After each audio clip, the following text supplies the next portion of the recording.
August 28th.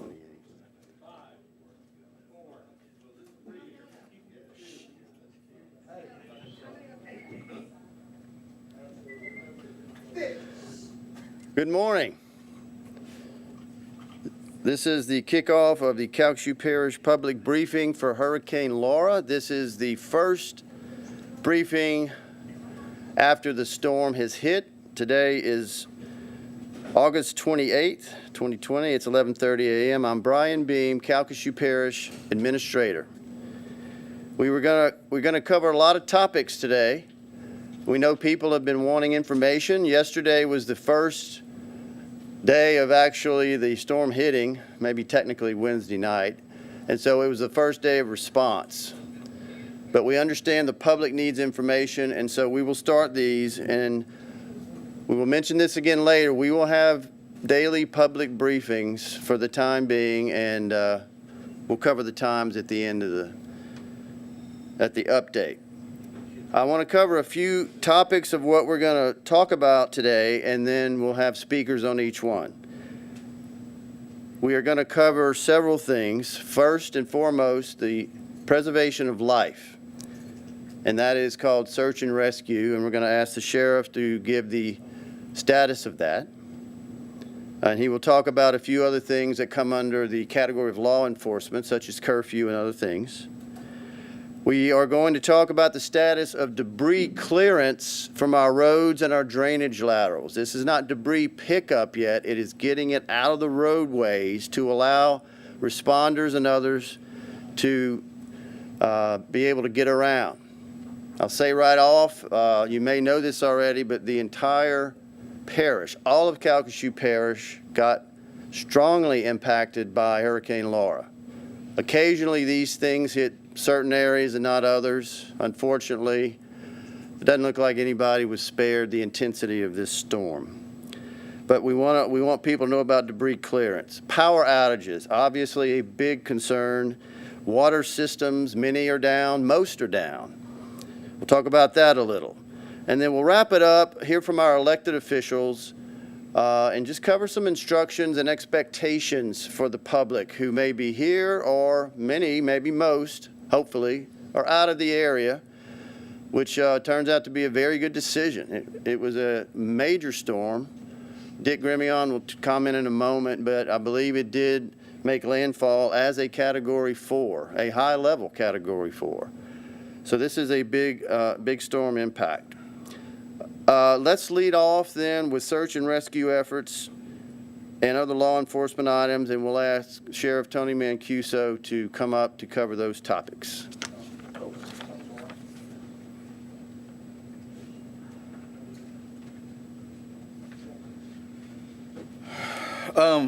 You know, a lot of things to cover. It's very dangerous out here. You know, we're all hot, we're all sweaty, we all want a shower. We don't have the services that we normally have in our community, and so people need to be patient. Let me start off by saying your executive policy group, which is the mayors and the police jury president and the police jury and OEP, you know, we get in a room and we work out problems, and sometimes our frustration level's high, and we have things that just aren't going right. But you know what? We're all on the same page, and we're going to fix your problems. It may not happen at a snap of a finger, which we all want right now. I know you want that. I know everybody wants their air conditioner back on. I want to take a bath so bad and shave, and you know, we just don't have the luxuries that we have right now. So relax, take a deep breath, and know that we're all on the same page, and we're going to try to fix these problems for you. We have some serious catastrophic damage that took place because of this storm. We have very dangerous road conditions that are not safe. So when we talk about curfew, there is no negotiation with that. At 7 p.m. at night, policemen are going to stop you and ask you what you're doing and why you're out. And you better have a damn good reason. You better be a plant worker going to work, or a hospital worker, or you know, you're not going to be given any leeway from that. We have, it's just too dangerous. So understand that when nightfall comes, you need to park it and be prepared to take care of yourself. And what I mean by that is food and water and shelter, because it's not safe. The sheriff's office has handled 1,660 calls just since yesterday in a 24-hour period. We had one death from carbon monoxide poisoning, which we went over and tried to warn people over. We had 66 search and rescues. I don't know how, by the grace of God, the water didn't reach the intensity that it was supposed to, because that would have been a lot worse and a lot more catastrophic. So, people, all I can tell you is we have law and order going on. Your chiefs of police and I meeting every day.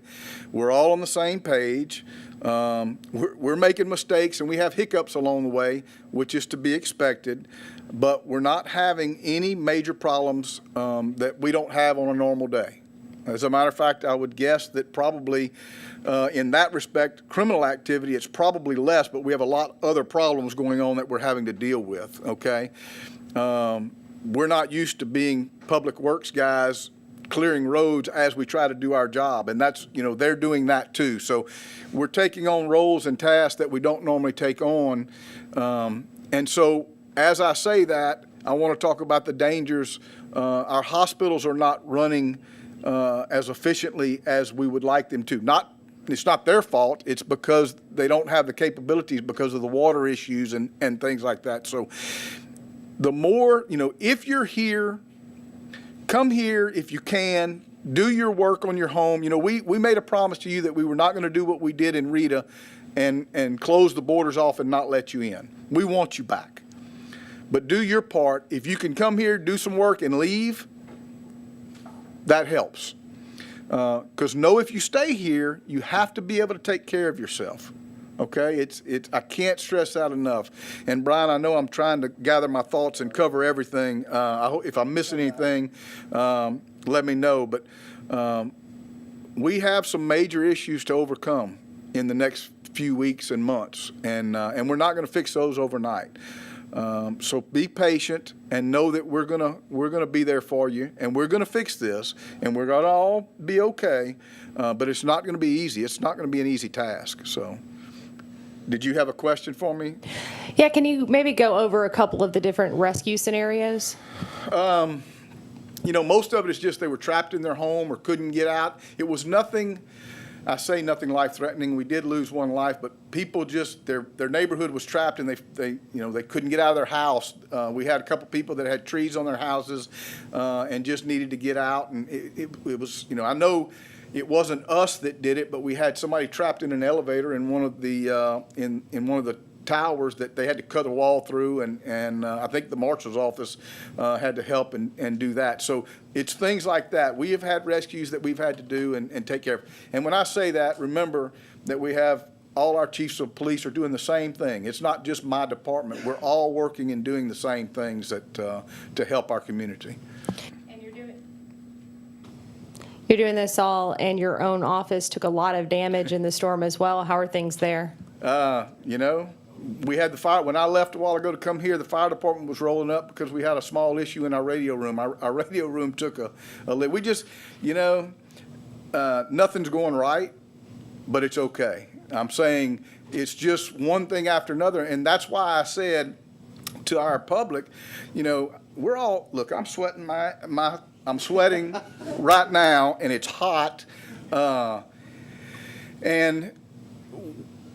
it's okay. We're going to get through this, and we're going to be okay, but it doesn't happen today. In other words, each time we try to get a little progress, something just kicks us back a little bit, and that's just to be expected.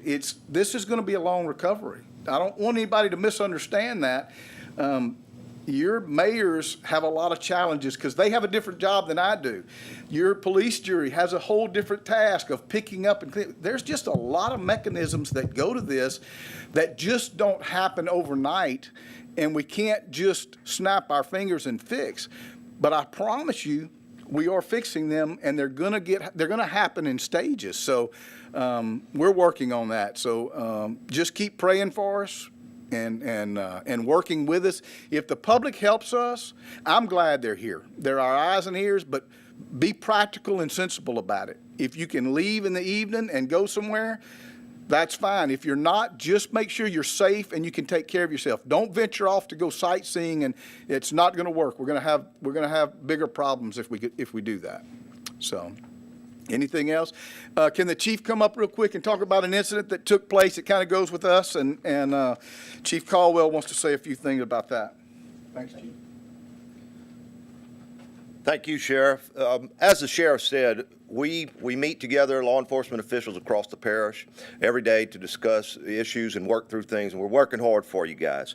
The sheriff also talked about curfews, and part of the reason of these curfews is for your safety. These roads are dangerous. They're dangerous in the daytime. At night when you can't see, we don't have electricity, we don't have street lights. They're very dangerous. They're for your safety. Please heed it, and don't make us force you to heed it. But the specific event that I want to talk about is an incident that we're actually on the scene right now in Lake Charles, where there were 5 people in a house. They had a generator in an attached garage. The door was open, or at least partially open, and they're not with us anymore. It's troubling. It's scary, but I want to stress to you guys, everybody out there probably is trying the generator, and they want to keep it as close so that it doesn't walk off, as close as they can. Guys, keep it away from your home. Don't put it anywhere near a covered awning, a porch, a garage. Chain it to a tree if there's one left out in the yard, but don't let a generator cost your life. Thank you. Any questions? So that's 6 total confirmed deaths from carbon dioxide poisoning at this point so far. How does that compare to what we saw maybe in storms past, Rita? I'm not going to necessarily speak for the sheriff, but Sheriff, come on up. Sheriff had a deputy in his dad. I know I had a deputy and his father that died of carbon monoxide poisoning. I don't remember the numbers. I'm sorry. 2 more besides that, Dick? Okay, so 4. So that's why we stressed it, early on. I want to mention something too, Chief, and I know you understand what I'm talking about. When you're driving, and look, as I say this, I'm a human being. I did it this morning. 4-way. Anytime you come to an intersection, treat it as a 4-way stop. Look, I'm driving, and of course I got my phone ringing, and we're trying to solve things, and I just went. Thank goodness nobody was there. It was early. Please pay attention to your driving. That's not my road out there. I don't own it. And that's what I felt like I acted like when I did that. That's why I'm saying we all do that, because we're distracted right now. We got a million things on our mind. You got to pay attention. These roads are so dangerous right now. Think about what you learned when you were doing driver's ed, little things. We got to go back to basics right now. We as a community have to go back to basics. Our lives as we know them right now are not the same. We have limited resources available to us. So we just need to go back to basics, and I'm going to tell you again, I promise you, to this community, we're going to be fine. Everything's going to be okay, but we're just going to have to take our time and methodically work through this. All your mayors are doing a great job. Your public officials, they're working hard. So. This goes for either of you. Oh, go ahead. Just real quick, let me touch on that. So, the locals, everybody that lives here, we know where the red lights and the stop signs are. Realize there are a lot of out-of-town assets in across the parish. They're doing cleanup. They're coming in and they're helping us. They do not know what these intersections are. The red lights may no longer be in that intersection. You know where they are. Please stop at them. It's for your safety. Go ahead, Jill. And this goes for either of you. I know you're overwhelmed with calls to both of your offices right now for people that are asking for assistance, and a lot of those are things that you cannot help with. Can you maybe touch on the things that they should be calling about? Golly, Mayor Nick Hunter is going to cover that, I know, but 211 with United Way just does a tremendous job. Save emergencies, life-threatening emergencies for 911. But I have given a number to KPLC. I don't remember it right now, Jillian, but there are 2 numbers they can call for non-emergencies for my office. And then otherwise, just be patient with us. We're having communication issues. Like I said, I lost my whole radio room, and we're trying to get that. We have communications. Don't misunderstand me, but it's makeshift, and we're making do. So be patient and understand. If it's life-threatening, call 911. Let's work through it. But if it's not, try to use another resource. And I think the mayor is going to cover that more. Is that correct? In a little bit? Okay. So any other law enforcement issues? Or Dick, did I forget anything that? All right. Thanks. Thank you. Those are stark reminders of what can happen in these situations. We are extremely sad about those, but that's the lesson for the rest of us. Let's move on now to the debris clearance category. I'm going to ask Calcasieu Parish Public Works Director Alan Wainwright to cover that, and he is working closely with the state, municipalities, and others to give a summary of how this works and who's involved. So, Alan Wainwright. Thank you, Brian. Just as a first off, I'd like to say thanks to, we're starting the debris program. Road clearing is the first highest priority. I'd like to give thanks to all the first responders, rescue people, and citizens of Calcasieu Parish, really, who have, I'd say, opened up trails to all the homes and as many places as we have today. So a lot of that has gone on, but I would consider them trails. So we are going into the phase we started today. All of us are in a phase, what we call push phase, which is going to be to try and push the debris to the edge of the road, which will improve the traveling safety a lot. But like Sheriff Mancuso said, please treat every intersection as a four-way stop. I can agree with him. I've probably broken that rule and felt bad about it and had to slow down. So in this phase, we will be working with debris contractors that have already on scene. They are staged. They have crews out today in all sectors of the parish and in the cities, I'm sure, as well. And they will begin. So there are crews out there now doing that, and they will continue. We would expect, with the level of debris that we have that's on the road, this is going to take a little while. The next phase will be more of a focus on debris removal, and we will be transitioning, giving everyone guidance on how we need that to go smoothly. That'll be coming out in the near future. But so the National Guard and debris contractors are here, up and running, and doing the things that they do to open the roads up, so that the rest of these guys can have access. With that, I think that's what's, drainage. I'm sorry. Thank you, Brian, for reminding me. The drainage system, just like the roads, has taken a tremendous lick in terms of trees down. So for every, you got to remember, we have more miles of drain ditches than we have of roads. And we are getting rain now, and it is, so we will expect some problems.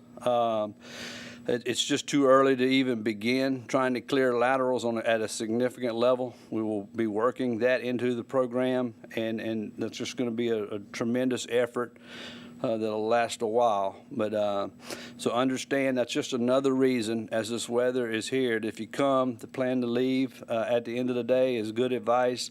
If we do get these kinds of rains and something like that, it's just going to add to already severe conditions. Thank you, Brian. Some people we've seen on the way in today are clearing debris themselves from the road. Any warning for those people? Oh, absolutely. You want them to be as careful as possible. It's no way to really manage that. But they're all using chainsaws. Some are more familiar with it than others. There's electrical lines down there, and all the safety precautions that come with that, they should be doing everything they can. A lot of these trees are under pressure and tension. When you cut them, they move. It's dangerous. So while I thank them, I ask them to be as cautious and careful as they can, and now we are in position to really focus on that, and maybe they can focus on their structures and their other needs. Thank you.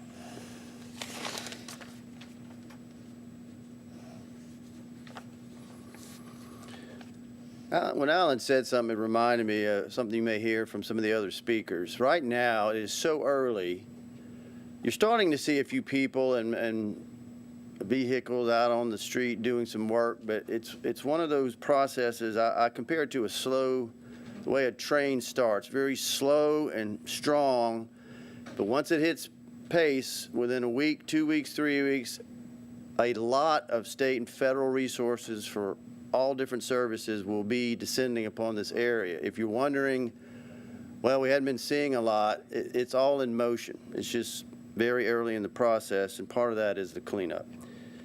Next, we're going to go to utilities. We are very appreciative to have representatives today from our two primary utility companies in the parish, Entergy and Beauregard Electric. We will start with Entergy, and Margaret Harris is here, and I'll ask her to come forward. And afterwards, Kay, if you'll just go ahead and follow. Kay Fox is with Beauregard Electric, and she will follow. And then we'll talk briefly about water systems. Margaret? Good morning. I just want to thank you for the opportunity to speak to you and give you an idea of what we're faced with as a utility, as well as our public leadership, to get our area back functional. So Entergy has very extensive damage to our system. That damage is beyond what you can see at your home or on the roadway en route to your home. And we are in the assessment phase that's a very critical phase of the restoration process. In that phase, it is sometimes not as visible as you would like it to be, where you see someone at your home putting the fuse back in so that you can have power at your house. That would serve no purpose right now because the damages are further upstream from that. So we're working through the assessment phase, and just as Brian just mentioned, the restoration efforts will become more and more visible to you. We have a large group of workers identified and confirmed and are going to be working here. Some are already working here. So for this area, for Louisiana, we have 13,000 resources confirmed. And those resources include linemen, vegetation workers, support personnel, all the folks that it takes to make the restoration successful. Included in that process are a number of different phases, and I've mentioned some of those, and we're working very much according to our plan to work safely for the benefit of all of us, the communities we serve, as well as to have a successful restoration without safety incidences. I appreciate what all the public officials have said regarding a high level of awareness so that you won't hurt yourself, fatality, or whatever. That's the worst thing that can happen in this event. We will not sacrifice safety for speed. We must be diligent in following the plan. Many people are worried about their homes, and you've heard the officials speak to that, and we understand coming in to secure your home, but we want you to be prepared to be without power for not days, but it can be longer than that, and we will have more clarity around the length of time that it will take, but I would suggest that you be prepared for weeks. I can't define exactly how long now, and I know people want to know that. Also, connectivity, communication has been a bit of a challenge, so I would encourage our customers to use electronic means. We have a good app. We also have our view outage. We have storm center messages. We send out alerts. Some of the normal communication that we do now to give you detailed information was not functioning well, so we thank you for bearing with us. That's such a big, big event. We all have to be patient in the process. Are there any questions? Can you talk at all about, I know a lot of resources were poured into kind of beefing up some of the utility lines, how maybe those particular ones stood up to this storm? I don't have details around every line that we have. We have some that did quite well, And we have many transmission lines that feed into this area. And not every transmission line has been rebuilt over the years, but we have done a number of projects in this area. We're still in the assessment phase for all of that. We are doing our assessments by air, by drone, and by ground. And that's part of what I wanted to reiterate, that it's not as visible as our customers would like it to be, but we're trying to do it in an efficient manner that gains us the most information. We do get hampered by weather-type conditions. We got hampered some by shelter in place, not pointing to any problems, but there are different things that create obstacles for us, and we have to figure out how to overcome them and work our plan in a very orchestrated manner so we can be successful for all. I want to thank you on behalf of all the employees and all the restoration workers who are coming to our aid. And you will see more and more visibility. I want to mention one other thing. We had, just for a bigger picture, we had 615,000 customers without power in Entergy's system. We serve 4 states. We had 244,000 in Louisiana without power. And in this West region, we have about 119,000 that we're aware of, and could be more. But I think that number for West region may even understate the damages here. And so it is a very big event, and we're going to work at it together as partners with all the leadership in this community. We've been successful in the past, and we ask our customers to be patient and to be very vigilant and to consider your own safety above anything else. Thank you.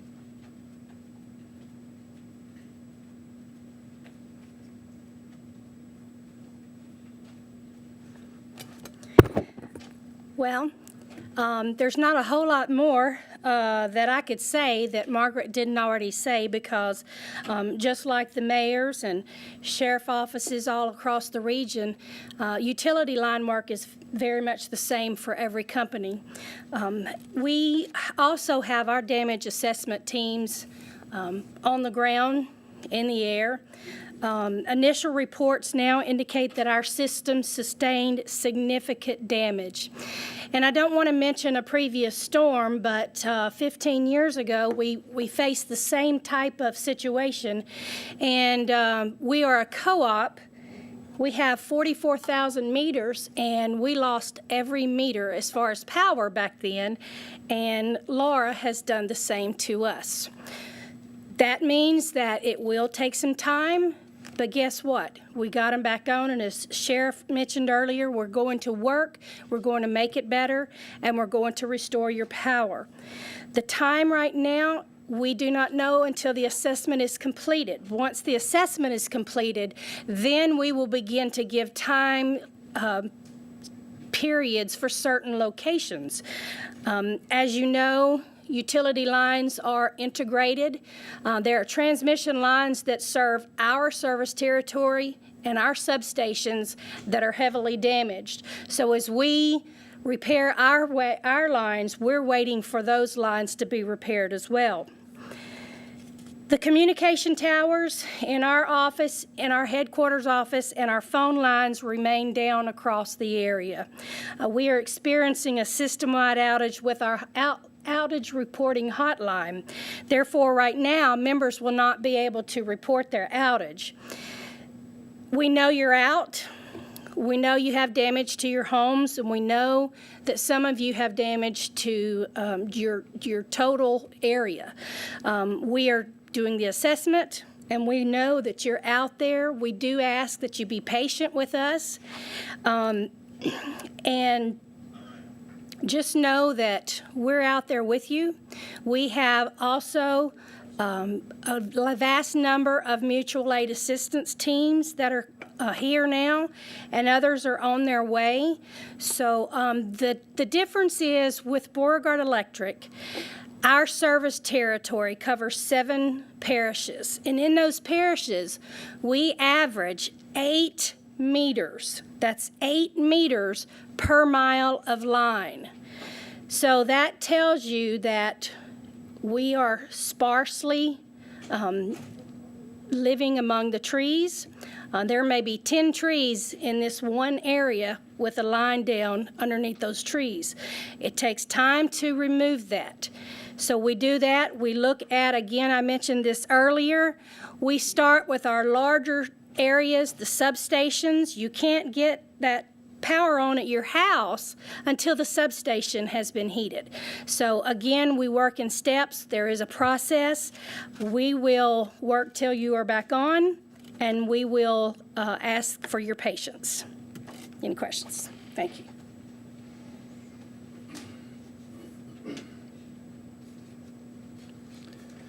Thank you, Margaret and Kay. It was very helpful. Hearing them talk, the magnitude of this storm is obvious. It kind of hits you when she mentions numbers like that. And I know from working with both of these women, with both of their companies over years, they're very good at their job. They will keep us informed, and they're doing everything they can. So we'll keep them in each of these briefings, and if they're not able for some reason operationally to be here, we'll make sure we convey whatever message they need. Let's switch to water systems, drinking water systems. I'm going to actually read a list prepared. I want to thank Alberto Galan from my staff. He actually compiled after communicating. Keep in mind, you have 6 cities. You have probably over 10 water districts and unincorporated areas, and then we run a few at the parish ourselves. So we can't all have them here. And some of the mayors may cover their own particular system issues when they come up. But I'm going to give a general overview and read some comments that apply, unfortunately, to most systems in the parish. It's not great news. I will lead off, though, with a piece of good news. The city of DeQuincy actually has water and sewer. Mayor Riley Smith, great job. Unfortunately, that's about the only good news. A blanket statement for the parish is, I'm just going to read from here. There has been damage to various components of all water systems. Picture this big storm with its wind wiping out different parts of what is a water system, whether it's treatment, electrical, power, leaks, water pressure. Some are worse than others. I'm not saying they're all the same, but it's unfortunately most have gone with some damage. All water providers are working to repair any damage to restore water service and begin delivering water service as quickly as possible when safe to do so. I want to emphasize what Kay and Margaret both pointed out. Safety is critical in these situations. These cities and districts are also working on getting more crews back in the field to fix issues quickly as they can. When residents do get water, this is important, boil advisories will be in place until notified and lifted by the district. So we're all going to want water, of course, but those will be in place, and the mayors may want to address that. Some residents have water leaks or damage to their residential water system. If you are aware of such issues at your home, providers are asking residents to turn off their meters if they are safely able to do so. This will reduce the number of water leaks in the overall system, and it helps water pressure in the system as well, which is critical to getting water to people. Crews will be out evaluating and doing this if a resident is unable. That's fine, but if you can, that would help. And wrap that part up, overall water service may be restored to some areas sooner than others. Stay in touch with your particular city or district as you can. If not, contact emergency preparedness, and we can get you a phone number for them. That concludes my report on the water systems. I would ask if there's any questions of a specific city. We do have the mayors here later, and they can answer those. Any general questions? Okay, now we're going to switch to a very important topic, medical. In the last, 5, 6 months, a lot of people, we've been up here with a lot of medical folks talking about COVID. Well, we're now going to talk about hospitals. Specifically, for folks who don't know this, a response to disasters, the federal national framework is ESF. That stands for Emergency Services Functions, and they're categorized into different areas. ESF 8 is the one for medical services. So you have a group of people who are daily communicating with hospitals in a case like this on their response or needs through hurricanes. We are fortunate to have the coordinator for the ESF 8 function, Liz Harmon, here, and she's going to update us on the status of the hospitals throughout the parish. So Liz, come on up.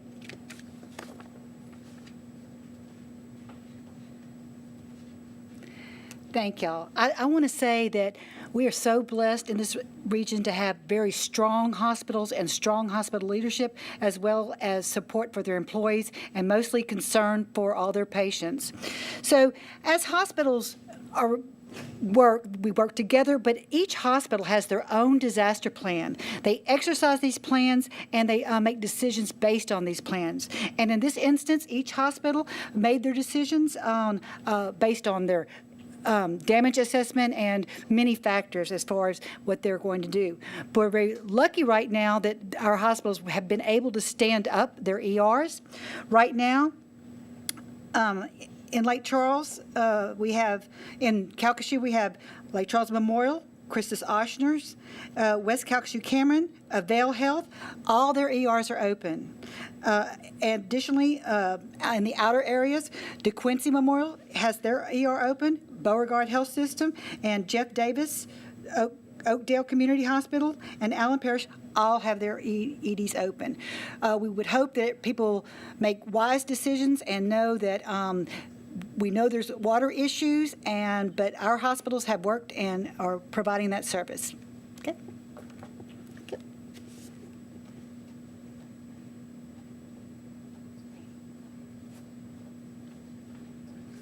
All right, thank you, Liz. One of the areas I forgot to include under utilities was communications. A few of you have mentioned earlier all the public agencies and a lot of individuals are having trouble with this. We know that. I'm going to ask Dick Grimion to come up, our OEP director, and then when he's finished covering that, we're going to switch into more of a citizen focus. What direction are your public officials saying to our citizens about coming back and so forth? And I'll get into that more later, but Dick Grimion. Thank you, Brian. Before we get into the instructions for citizens, I'll address the communication issues. We've spoken to communications outlets around here. Most cell phone systems are experiencing system problems. If you're dialing and you dial a number and it won't go through, it's probably because the tower's down and maybe not physically down, but connections and things are out. We're experiencing radio problems with our public safety communications system. Fortunately, we have backup methods for that. Again, during a Category 4 hurricane, there are a lot of things that can go wrong. What I'd ask you to do is just be practical on cell phone usage. If everyone gets on their phone and talks at the same time, there's only a limited number of telephones that can, or cell phones particularly, that can get on that system. Text messaging is much more efficient. It takes a very small conversation compared to a voice conversation. So just consider doing things by text when you can. If you have to use voice, make it quickly as you can and help everyone else out.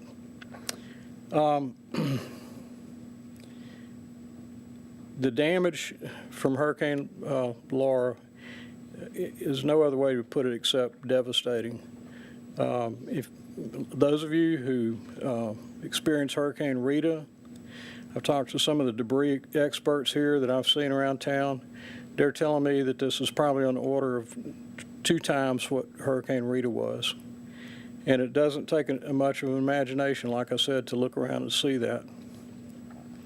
What we would hope is, and we know a lot of people are concerned about getting back to check on their property, what we'd suggest is plan your trip knowing that there are no services, and I mean literally no services, that are available for the public when you get here. There's no power, there's no lights, there's no water, there's no gasoline, no food, no anything. someone may tell you, hey, I saw a service station open. Well, there may be some here and there, but in general, when you get here, it's not a pleasant place to be right now. I'm not criticizing Southwest Louisiana, but with the living conditions here, it is not a good place to be. It's hot. I'm glad the sheriff made the comments about sweating. I was thinking the same thing.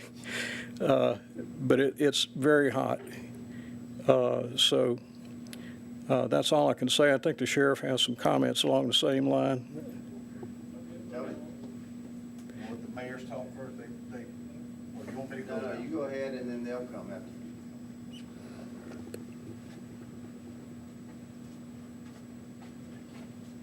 Yeah, I apologize for the slip of the tongue a while ago.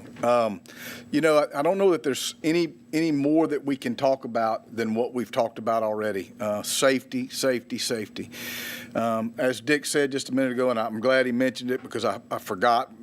Again, most of us have so much on our mind and so many things to do, but you know, you don't have the resources you're used to. Convenience stores, gas, you know, we're struggling right now, as we do in every storm, to get those resources to us just so we can do our normal day-to-day business.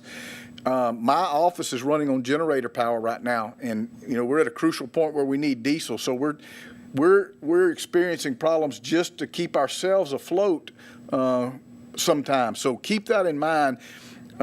If we can take care of ourselves, we're going to take care of you, but we got to be able to do that, and we need your help. It's very important. I know I've said it over and over. We're going to get you that help, and we're going to be fine, but relax and be patient. I guess if we can do anything right now, be patient. So I don't know of anything else that I can add at this time. Yes.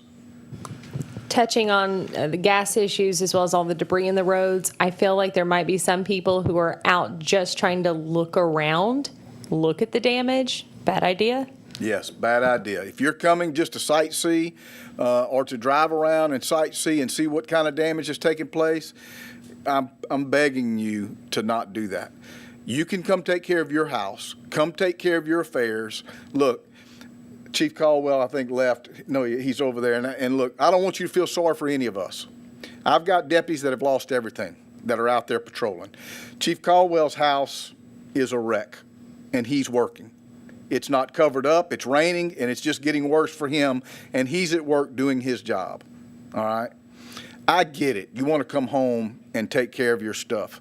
I got damage. We all do. I don't know that there's going to be too many people that don't have damage. You know, in the back of my mind, I'm thinking, how am I going to get? I have a generator that got demolished because my chimney fell on everything and ruined it. You know, what am I going to do with my freezers? We're all in the same predicament. I can't worry about that right now. You can come back and do those things, but please don't interfere with everybody else. Do what you come here to do for you. I'm not saying don't take care of your neighbor. What I'm saying is don't just go looking for trouble, because that's what you're going to find. It's folks, it's just dangerous, and we don't have the resources to fill your car up if you run out of gas. We don't. Those facilities are just not up and running. They will be, but those things take time. So that's what we mean when we say take care of yourself. That's exactly what we're talking about. So I'm glad you asked the question. It's hard to cover everything when we're again, trying to take care of you. So we'll get through this. Again, no question in my mind, but it's going to take time and cooperation from each other. And I think Mr. Gilry from the police jury president is going to come up.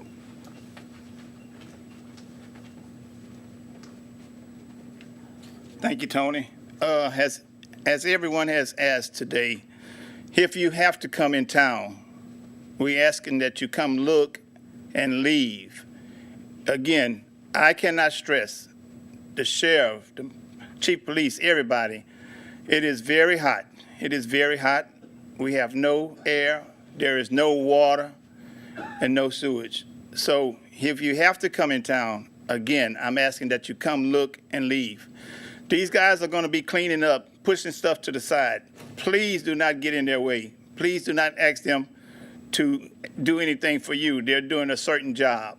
And also, On the last thing, there is food. I'm asking you if you have food in your refrigerator to cook it so it doesn't spoil in your refrigerator on a barbecue pit or something. I took some out this morning and I gave to a guy who was lighting up his pit. Please take that out and do that. Again, I'm asking you, please be safe. Do not get on the road during this time. We're going to have a lot of people on the road in the next few days. Please do not get in their way. Thank you, Sheriff. Thank you. We appreciate that, Tony. We're going to pause just for a moment. One of the online feeds has gone down, and it won't be long. We'll take a short recess and then be right back.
Okay, thank you for waiting. We had to take a brief recess. So where we left off, some of the folks may not have seen, Police Jury President Tony Gilroy had a brief message, and I'm going to let him come back up, and then we'll hear from the other elected officials.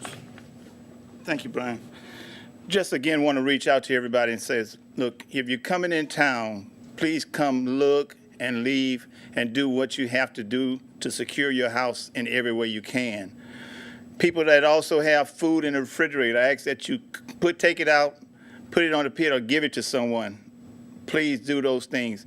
There's going to be a lot of crews working there doing the push mode right now, so I'm asking everyone to please do not bother these guys. Let these guys do their job. They're not here to pick up any of your debris or anything. I'm asking everybody to please be safe during these times. It is hot, no water, no anything, so please just come, look, and leave. Thank you. Thank you, Brian. We'll next hear from Lake Charles Mayor Nick Hunter.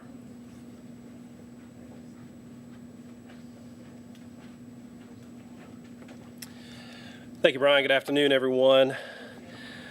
I have a history degree from McNeese, and so sometimes I'll be reading books about the 19th century and wonder what that was like without electricity, without running water, without basic municipal services that we value today. And we are getting a hands-on, real-life experience with that right now, ladies and gentlemen.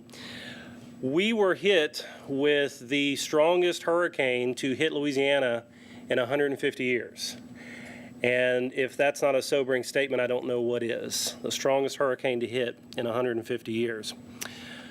There is a lot of teamwork going on the ground right now. I cannot stress that enough, and sometimes we say words like teamwork and coordination, and they become a bit cliche in a disaster. But let me tell you, I have witnessed on TV other disasters, and I have seen the way other things have unfortunately gone in some of the aftermath in other locations. And I realize that every disaster presents its own scenario and circumstances.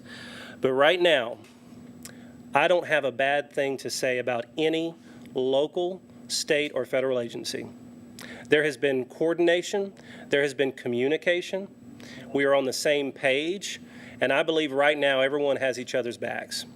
And I am reassured. I was nervous before the storm that not enough people got out. I was nervous before the storm that not enough people heeded the call to evacuate. After the storm and the aftermath, and seeing the low numbers on loss of life has kind of made me think that probably more people got out than we realized. You know, we don't have a clicker on the interstate with cars, but I think more people got out than I unfortunately thought hadn't. And I think that's part of the reason why today we do have a low number for loss of life. I got to talk about the staff, the city staff that's out there today, and every agency is up here, but I'm going to talk just for a second about City of Lake Charles employees. We had essential personnel and public safety personnel stay during this event, hunkered down in some locations spread throughout the city. Those individuals are working their tails off. They are dedicated and passionate employees on any day of the week, but right now, I want the citizens of Lake Charles to know that their employees are sweating, they are toiling, they are working their tails off to pick up the pieces and get this city back together. It's been said a couple times, but I'm going to say it again. Water and electricity is out, and you should expect it to be out for weeks. When we talk about water, I want to caution people and kind of qualify that statement. Water exists, but in many locations in Lake Charles, when you turn on the water faucet, it is a trickle. We have 6 water plants. 1 was pulverized, 2 are not working, 3 are working minimally. We have a fraction of the capacity that we normally have. We've received a lot of questions about water pressure. When's it going to be back? Guys, I'm going to say it again. We just got hit with the strongest hurricane in 150 years. That takes its toll on any municipal services. I'm also going to gonna harken back to what Margaret Harris said with Entergy. God, can you imagine 13,000 Entergy employees? That's 10% of the greater Lake Charles area that are here to try and get this thing back together. But it's going to take time. And people don't need to be thinking about days right now. People need to be thinking about weeks. The look and leave policy is absolutely something I am advocating. I understand. I have a home, and I have a family that lives in that home. If I was away, I'd be wanting to come back and secure my property and see what happened to it. And you know what? I'm not going to fault someone for doing that. That's okay. But look, secure your property. And if I were you, I would get out of town. If I wasn't the mayor of Lake Charles right now and I didn't have to be here, I promise you I'd probably be with my family out of town right now. So those are just a few things. I've got to also stress that right now we are in the mode of just trying to clear streets. There will be a time and a place when that debris is picked up, and I'm also going to give kudos to local government who thinks about these things before they happen. For instance, the contractor that is assigned with actually coming in and picking up that debris, this is by choice, not something we have to do. The parish and the city actually have the same contractor, and we have it for a reason, because that same contractor is going to be here, and they're going to be working on inside the city streets and outside the city limits at the same time. So that's a good thing. People should know that we think about these things before they happen. People need to be very cautious about scams right now. There's a lot of lowlifes in this world that would take advantage of you on a good day, and they would take advantage of you on the worst day. And right now is a bad day for a lot of people. And there's a lot of scams going around right now. Please check with the Attorney General's webpage and make sure that you are educating yourself. If something sounds too good to be true, it is. And there's a lot of people right now that are taking advantage of people in need. There are a lot of people in need right now. There's a lot of people in Lake Charles who found themselves yesterday without a home, without shelter. And some of them probably decided to stay for whatever reason. And if you are in Lake Charles right now and you're homeless, you don't have anywhere to go, maybe your basic needs are not being taken care of, if you don't have the medicine you need, the food you need, and you realize, you know what, I need to get out of town, dial 211. United Way is an amazing partner. They function as almost an arm of local government when we need them in times like this. So United Way is there for us. United Way is there for you. Call 211 and they can connect you with some resources.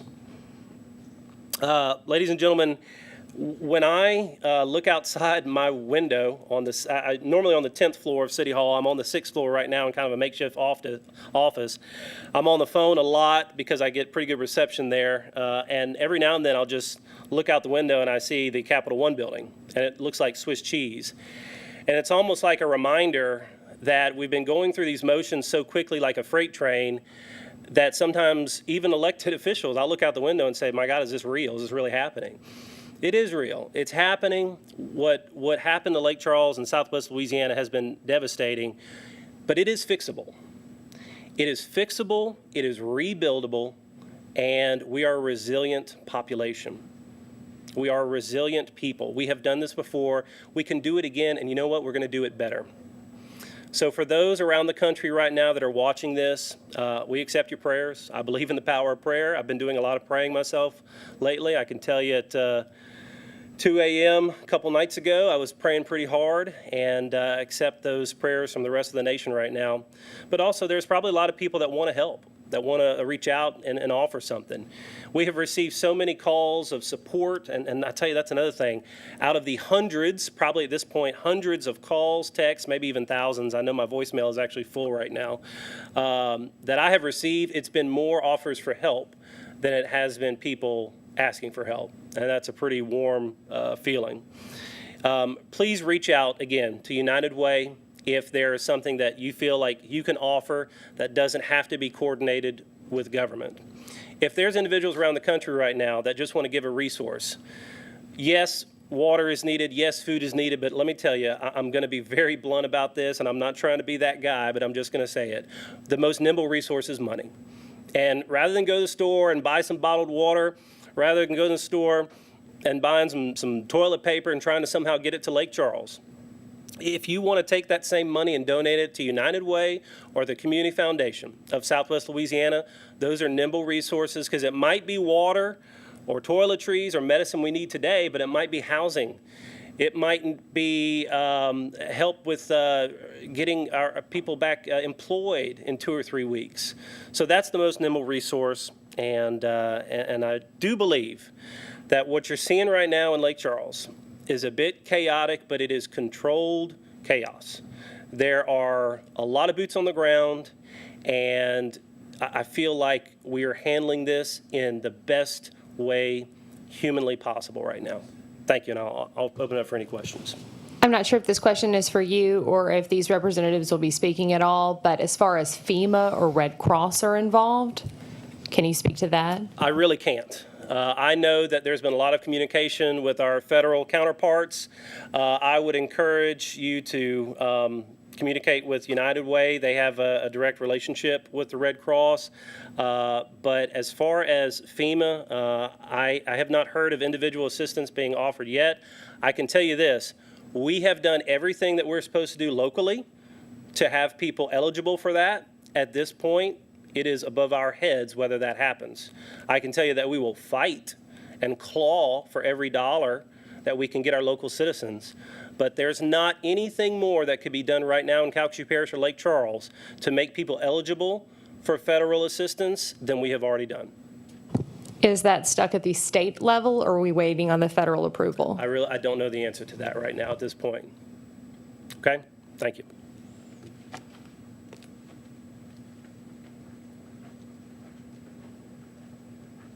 Thank you, Mayor. We'll next hear from Town of Vinton Mayor Kenny Stinson. We got hit hard in Rita, of course, in '05, but the western part of our parish got hit probably the worst. And we appreciate all the efforts. Kenny's he's done a great job for Vinton for many years. We appreciate him being here today. Thank you, Brian. A lot of repetition here. I thank Nick for his comments. I thank everyone else for their comments. But we did take a pretty hard hit in Vinton, as those that were there can acknowledge. I hate to compare a lot of things, but it is a Rita-like. I think it's actually worse than Rita. In the town of Vinton, we sustained a lot of vegetative damage. We also experienced a lot of homes being damaged. There's quite a few homes I feel that will be probably total disasters, and they'll have to be demolished. The good thing is that there was no loss of life. There was no problem. I was really proud of our police department. They reached out to the residents that stayed. They got a list of those people, and as soon as it was able to get out, they went around and checked on those people. And I'm glad to say that. We have a lot of electric lines down. We talked about water. We talked about utilities. We sustained some serious damage to our water system and our sewer system.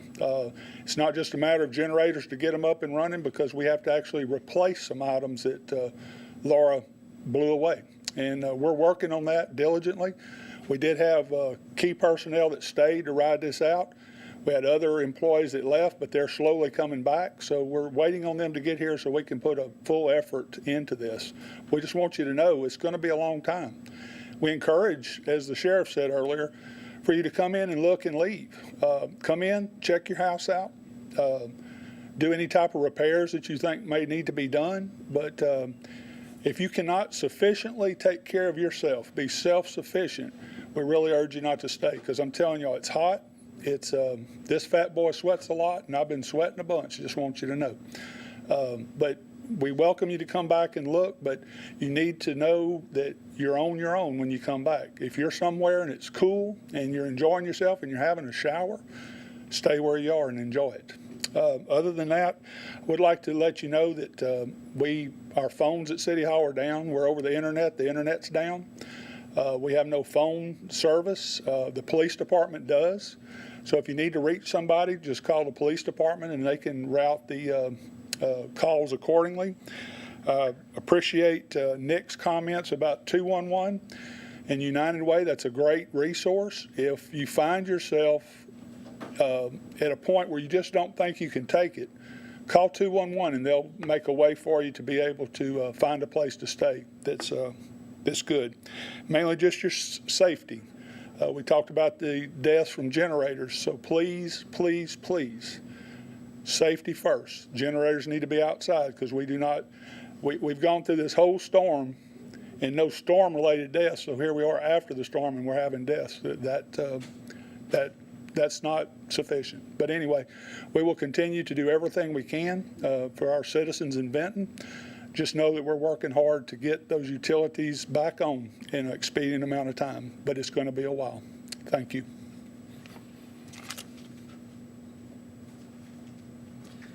Thank you, Mayor. We'll next hear from Mayor Riley Smith of the city of Quincy.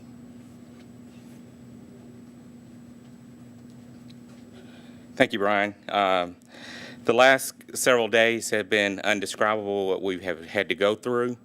A lot of us have went through Rita and received a lot of damage, but this Hurricane Laura has caused significant damage, a lot more than that. That being said, I do support what Sheriff Mancuso and the other mayors have decided is a look and leave. Come and look at your property, make sure it's okay. But after that, you need to leave. We do not, our city does not have the resources. The gas is, as far as gas, food, things like that, we don't have any resources there. If you decide you want to stay, we recommend that you have at least 30 days. If you can stay for 30 days and you feel comfortable, then stay. But please do not call our city for any resources there. If you do need help, please call 211. They will be able to help you. And I do also want to thank our city, our police chief Whitehead, our fire chief Copeland, and the rest of the staff, the department heads. They have done a fine job of trying to help make our city safe. I will tell you this, that a lot of, I know our Chief Copeland and a couple of other people have lost their homes. They have nothing to go to. Instead of them looking around trying to find shelter, they're here helping our community, and that says volumes about the kind of people that we have in place as helping our city. Thank y'all. Any questions?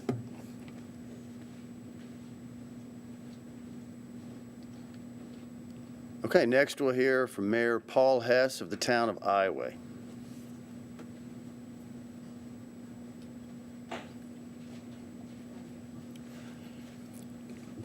Hi, I'm Paul Hess. First, I want to say you don't normally hear from me because all the leaders of the parish, OEP, the other mayors, they speak more eloquently than I ever can. And what they say, I support 100%. And I also thank them for the support that they're giving me. I'm up here today for one specific purpose, and that's to let the town of people, let the people, the citizens of the town of Iowa know what's going on in the town. Our employees, our police department, our fire department, our public works, weathered the storm, and they're there now trying to get our city back up. We're going to come back, and we're going to come back better, but it's not going to be something that's happening overnight. You know, right now, most of our streets have trees, have power lines down. You cannot really get around to a good portion of our town right now. We're trying to clean them up. So if you come back, be aware you may not be able to get up to your house specifically. You may have to walk a distance. You know, we're trying to improve that. We have opened up some streets in the town to get through, but this is an ongoing issue. We are working with GSU or Entergy to try to make sure some of the lines are dead so that we can remove trees so that you can come back and look. And like they said, if you're coming back, make sure you're self-sufficient, because we are trying to look after your property and your life there in the town. We don't have time to be able to assist people that, you know, just happen to come in and that maybe are in an accident. You know, we will help them, but that is taking away the time and the efforts that is needed to get our town back up. Now, just to talk about what's going on in the town, we talked about, every street has at least a one light pole down or more across. Big trees, we're talking, in some cases 24, 36, 48-inch diameter trees laying across the road. It's not something that's easily moved. In addition, our water system did make it through the hurricane, but at the very end, something happened and it damaged the generator. OEP is aggressively helping us try to replace that so that we can get our water system back up. And we're hoping that within a short period of time that will be back up. Of course, we will be in a boil advisory for some time after that. So we're hoping that we do have some water. Electricity, our infrastructure is so damaged. I don't envision us having electricity for at least a week and a half or 2 weeks or even more. As far as communications, we're basically in the dark. We lost our police communications. They are using radios. We do not have telephones. Both the telephone lines to City Hall and the police department are down. We're trying to remedy that as best we can. We don't have any internet access. Our cell phone activity, as Dick mentioned, is very spotty. However, we do have some ability to work with those employees that are outside on Iowa Be Informed on the Facebook page. And so if you put something there, we do have people that are looking at it, monitoring it. We're also trying to put it status updates as they come in. We've done a bunch of, health and safety checks as people are asking about asking about their relatives. And if you come back, just be aware there are a lot of difficulties. If you can put it off for even a day or 2 days, you're assisting us in trying to be able to improve it so that you can get to your house.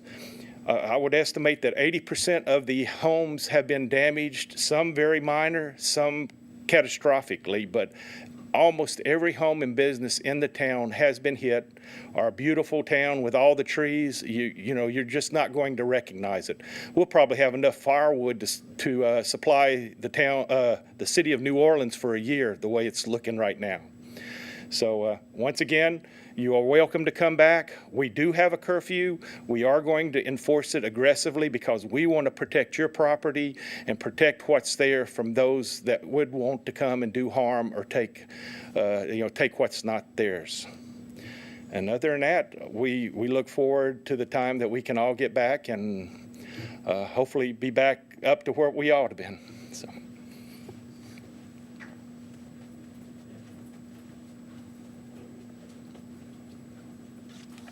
Thank you, Mayor. Give an example. You think of the mayor of Vinton on the west, mayor of Iowa on the east. Our parish is 43 miles across, and that storm affected every square inch, basically. It was big. Mike Danahay, Mayor Sulphur, was unable to be here today. He's in the middle of something really critical. We all are, but he sends his regrets, and we understand. Know that the residents of Sulphur are greatly served with all of their responders, and I know he will be in future public briefings. That concludes our briefing for today. We will have our next one tomorrow, Saturday, August 29th at 4 p.m., tentatively, but right now at 4 p.m. And unless there are any other general questions, okay? Just to double check on the curfew times, still 7 to 6? I believe so. Yes, thank you. Answer is yes. Curfew times are the same. I didn't want to get that wrong. I've learned don't guess on those things. Do you have anything to say as far as Red Cross or FEMA is concerned? Do you know where that approval status may be?